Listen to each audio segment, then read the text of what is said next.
It's really hard to imagine a modern game in 2025 where one of the main campaign objectives is literally committing a war crime. And that's exactly what happens in the very first mission of Command & Conquer Generals, where the player blows up a dam and drowns both the enemy army and nearby civilians. Generals was a truly unique RTS that became a classic for a dozen of different reasons, and not just because it was a high-quality game with cool units, well-designed factions, and engaging gameplay.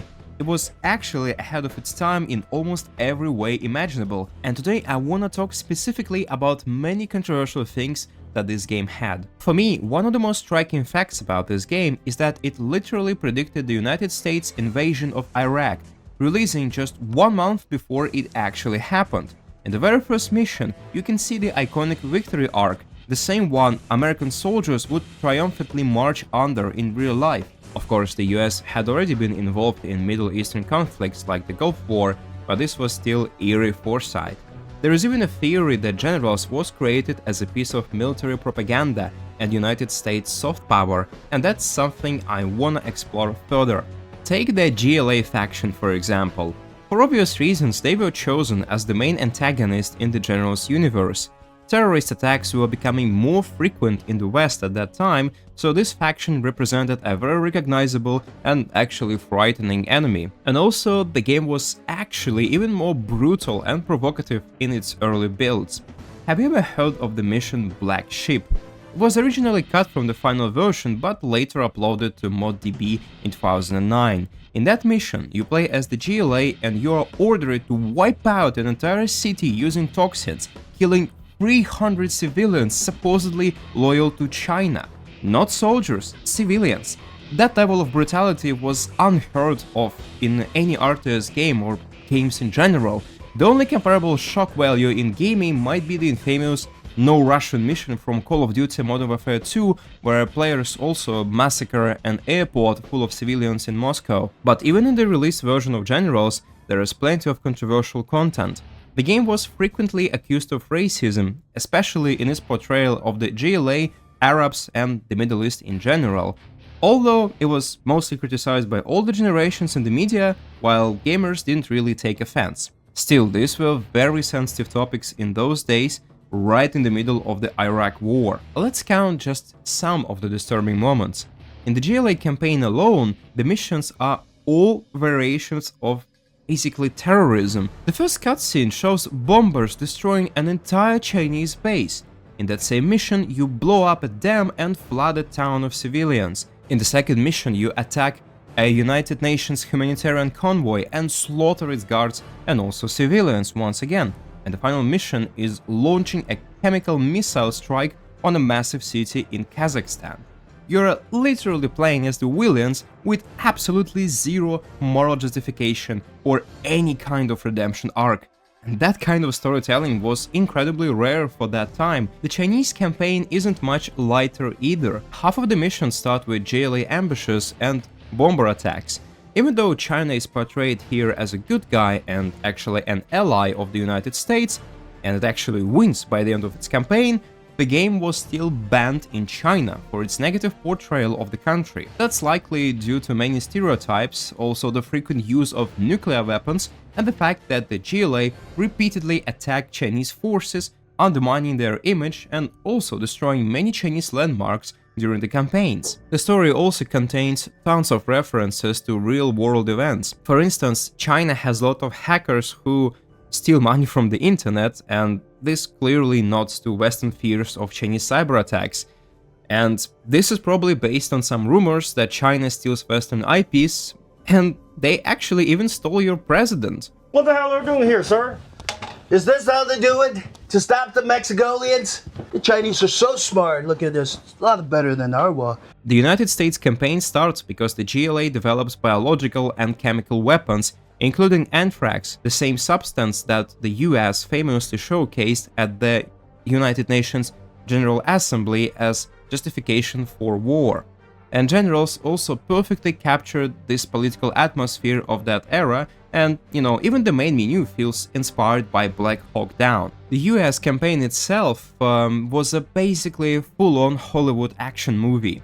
In RTS games, it's usually really hard to create any sense of cinematic storytelling, though of course there are a few exceptions like StarCraft 2, Warcraft 3, and some others, but players is usually really detached from the characters. You might see a general in a cutscene, then you just control a tiny pixelated unit on the battlefield, and considering the graphics of Generals, this game was released in 2001, it's a miracle we even understood what was happening as kids, because, looking at that now, that's really difficult, but probably our imagination just filled the gaps. So instead of going for deep character writing, Generals leaned into spectacle. Heroic music, fast pacing, action with a lot of chases all over the US campaign. There's actually a million car chases and explosions. My theory is that Generals was originally meant to be a political satire, poking fun at all sides, including the United States, as it shows the latter as a very much jingoistic caricature. But in the end, it turned into one of the most effective pieces of American military propaganda ever made, as people love the factions and their representation in this game. Even I, as a kid growing in Russia, I loved the US faction. Its soundtrack alone made me feel weirdly patriotic for America, but just listen to those guitar riffs.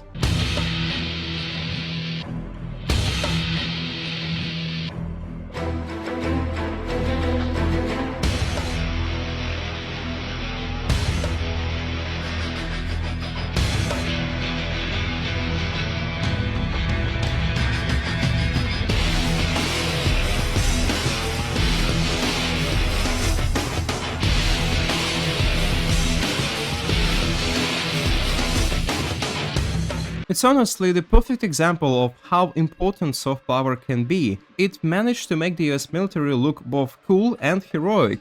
It's especially interesting to see this game as a time capsule nowadays, when a lot of Westerners and even Americans themselves criticize their own country a lot.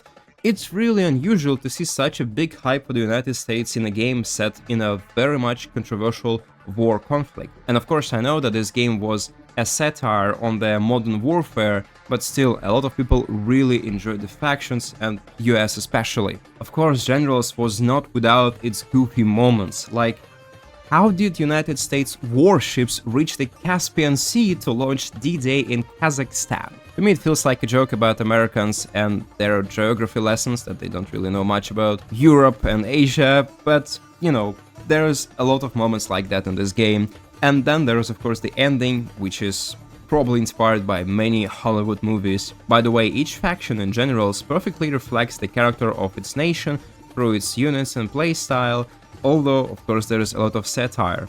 The US represents a high-tech military superpower. Its strongest branch is the Air Force, in line with NATO's doctrine of air superiority. China embodies the spirit of collectivism and relies on mass infantry and a lot of armor, and they even get Horde bonus, while GLA fights using Toyota and some other outdated vehicles and also various forms of guerrilla warfare.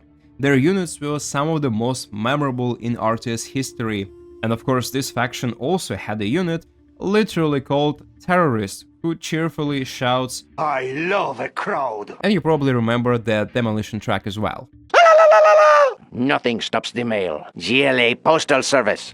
Back in those days, American games and movies had no problem portraying the country's potential enemies in the most bizarre ways possible, whether it was the Russians, the communists, or the GLA in Generals. But to be fair, this game wasn't entirely one-dimensional. Sure, it showed the GLA as ruthless and a bit silly fanatics. Remember, even their workers constantly beg, "Can I have some shoes? I like my new shoes. These shoes fit nicely. Thank you for the new shoes." But listen closely to how each faction treats its own soldiers. Here is a great clip from another YouTuber, Scorched Earth, that really highlights this contrast. Unit lost. Unit lost. A warrior has fallen.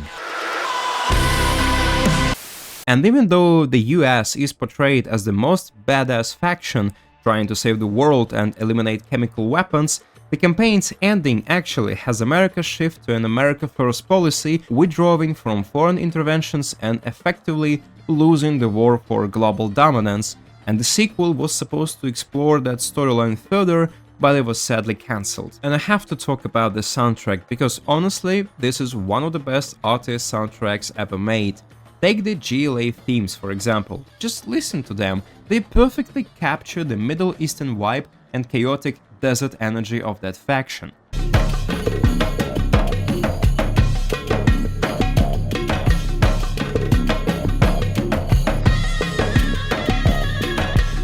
And of course, the iconic US soundtrack. I know I've said it before, but it deserves another mention. It's one of the most powerful, patriotic, and downright epic scores in gaming history. It generally makes you root for the United States even though you were born in a completely different country. And I think this is one of the biggest reasons why Command & Conquer Generals became so unforgettable. It was provocative, controversial, but exciting, and every mission stood out. Whether because of its setting, its cutscenes, or just the sheer madness of what was happening on the screen. Everything in that game worked together perfectly. It was serious but stylish, dramatic but never over the top like it was with Red Alert 2 or Red Alert 3. And there were high-tech weapons, cool units, super weapons, but most of them were still based on real-world military prototypes. Even the gameplay itself was groundbreaking, especially the calling powers that let you call in airstrikes, artillery support, and many other off-map abilities. This was something entirely new for RTS games at that time. And I'm really hoping for a proper Generals remaster or sequel someday, but honestly, I doubt that it will ever happen the way we want it to happen, because probably it would be just a blunt corporate game that has no soul in it. And, you know, Generals, this game was just too bold, too politically charged, and too provocative and controversial for modern standards. But that's exactly why people still love it. Yes, it was a bit offensive, it was a bit racist, but it definitely stood out from everything else. And that's it from me. Thank you for watching. What do you think about this game? Have you ever played it in your childhood or maybe many years ago? If you enjoyed this video, check out my deep dive on Red Alert 3 and its lost potential as well. This is gonna be an interesting story. Thank you once again, good luck, and see you next time.